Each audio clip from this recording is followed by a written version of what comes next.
another session of Entrepreneur in Car. It's raining now, so this is also a topic I want to discuss.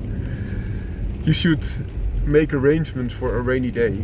This does not mean that even in a rainy day you cannot grow. I think you should. I think you should always strive to improve upon yourself and keep on growing. But also, if something goes amiss, you better be prepared that you can weather the storm, so to say, that you have some means that you can survive at least a few months. And even if you are not there, because most entrepreneurs will not be there, and also not for the coming times, because they have to put a lot of money, time and effort into their company to keep the company afloat in the first time.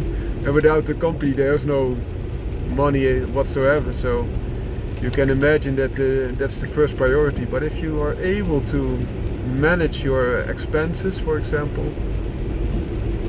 so that you can put some money into your company if needed, or the other way around, if you already have some money in your company, that you don't spend everything, you take something into consideration, for example, when there's no money coming in. For example, due to COVID-19, it could be that your business is really suffering. My business was really suffering and still having a hard time. Then it is good that you are still managing. You're able to keep afloat if things go a little bit sideways, so to say.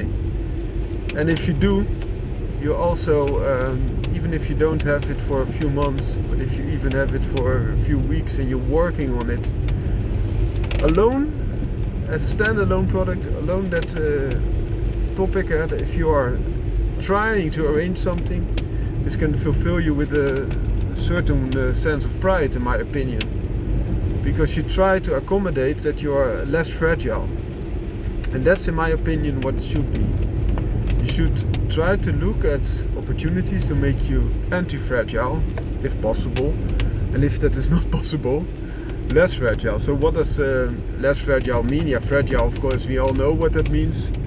If you're fragile, you are easy to break, and if you break, there's nothing left, being an entrepreneur, especially because for most entrepreneurs, when they start, they are the business, and without them there is no business, and without the business, oftentimes also there's less of an entrepreneur, less of a persona left. I would advise against it, that you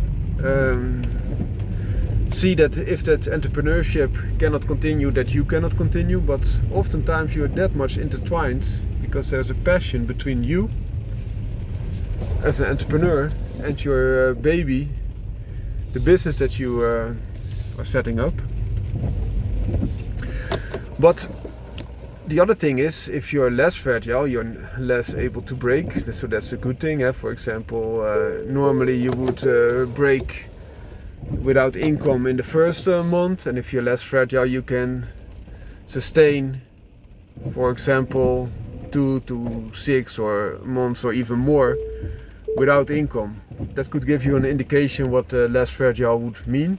And anti-fragile would be, for example, if there's not an external source of money coming in, that you already have side hustles that will feed into the business, for example, and that the business is able to sustain itself in a way, or even a percentage, even if you can do this for 5%, 10%, and climb up that ladder, that would be very beneficial. For example, you're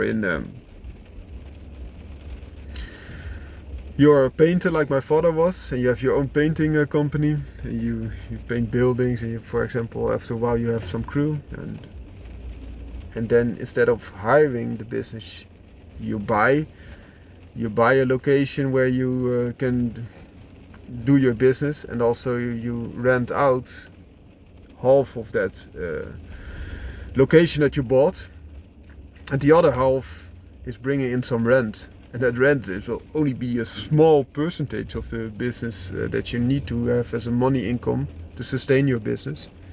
But it can still help, and you can build from that. So for example, a second location, a third, you can have a franchise, for example, that they do your painting in this case, but then under your name, but in a different location, you get some income from that as well.